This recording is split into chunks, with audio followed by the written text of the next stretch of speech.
বাংলা বাংলা এভাবে কেউ news presentation করে এটা আমি আসলে আগে দেখিনি।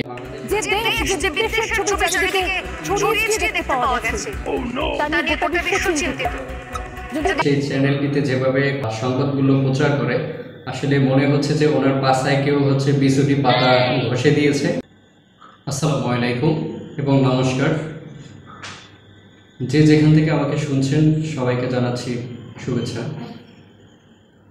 আমি বাংলাদেশ থেকে বলছি। বাংলাদেশের বর্তমান যে অবস্থা সেই সম্পর্কে কিছু গুরুত্বপূর্ণ তথ্য দিব এবং মন্তব্য করব। আসলে মন্তব্যটা ইন্ডিয়ার কিছু চ্যানেল নিয়ে। বাংলাদেশে এখন যা ঘটছে, যা ঘটেছিল, আসলে ইন্ডিয়ান মিডিয়াগুলো যেভাবে কথাগুলো ছড়াচ্ছে, যে রিউমারগুলো বাংলাদেশ সম্পর্কে ছড়াচ্ছে, ইন্ডিয়ান সাধারণ মানুষকে যেভাবে খেপিয়ে দিচ্ছে আমাদের বাংলাদেশ সম্পর্কে, সংবাদ মাধ্যমগুলো যেভাবে আসলে খবর প্রচার করে এটি দেখলেই বুঝবেন। আর বাংলা নামে একটি চ্যানেল রয়েছে, সেই চ্যানেলটিতে যেভাবে খবর প্রচার করে বা সংবাদগুলো প্রচার করে আসলে মনে হচ্ছে যে ওনার পাশায় কেউ বিছুটি পাতা ঘষে দিয়েছে, হয়তোবা ওনাকে লাল পিঁপড়ে কামড়েছে। আমার কথা বিশ্বাস হচ্ছে না? দেখুন,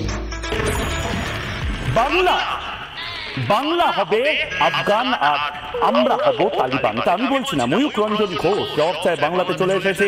জামাতিদের আসলে থরথর করে কাঁপে রাত 8টার সময় জবাব চায় বাংলা যখন আর বাংলা রিপাবলিক বাংলাতে সম্প্রচারিত হয়। বিএনপি জামাতের এই মুহূর্তে থরথর করে কাঁপছে তাদের। কিন্তু তাও বলতে হবে জামাতিরা যেটা চেয়েছিল আপাতত সেইটাই, সেই মনস্কামনাই জামাতিদের স্লোগান। বাংলাদেশকে আফগানিস্তান বানানোর প্রথম ধাপ সম্পন্ন। আবারও বলছি, এটা ছাত্র আন্দোলন নয়, এটা স্বাধীনতা আন্দোলন নয়, এটা বিপ্লব নয়। কলকাতার কিছু বুদ্ধিজীবী তারা হয়তো কি সুন্দর বিপ্লব হচ্ছে। বাংলাদেশে মাশরাফি বিন মুর্তজার বাড়িতে আগুন দেওয়া হয়েছে, কিন্তু ইন্ডিয়ান অনেকগুলো সংবাদ মাধ্যম প্রচার করছে যে লিটন দাসের বাড়িতে আগুন দেওয়া হয়েছে।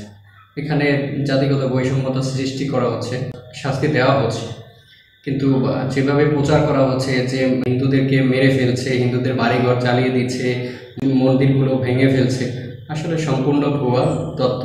দু একটি ঘটনা অবশ্যই ঘটেছে, কিন্তু এজন্য যেভাবে উনি খবর ছড়াচ্ছে আসলে এটা সম্পূর্ণ ভুল এবং হিংসাত্মকপূর্ণ। আর বাংলা এই চ্যানেলটিকে আমরা সবাই বয়কট করব এবং ইন্ডিয়ান যেসব মানুষরা আছেন তারাও একে বয়কট করবেন, কারণ ইনি সম্পূর্ণ ভুয়া খবর ছড়ায়। এর কাছ থেকে আসলে ভালো কিছু শেখার নেই। স্থিরতাশীল, তার মধ্যে কেমন একটা অস্থির ভাব তার মধ্যে কাজ করে, মানে সেই স্থির না। এভাবে কেউ নিউজ প্রেজেন্টেশন করে এটা আমি আসলে আগে দেখিনি।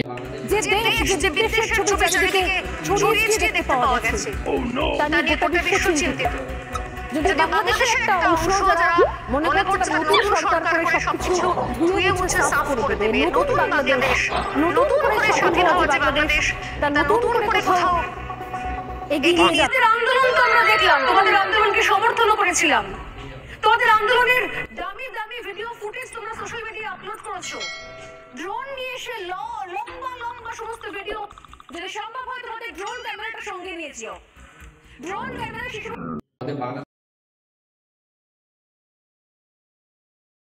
থেকে আমার আসলে কেউ নিউজ প্রেজেন্ট করে হাত নেড়ে আসলে ইন্ডিয়া সব সময় আমাদেরকে যেভাবে দেখে আসছে, ইন্ডিয়ার দেখে আমার হাসি পাচ্ছে। শুধু বাংলাদেশের মানুষেও তো নিউজ প্রেজেন্টাররা বাংলাদেশের মানুষকে এত অবহেলা করেন।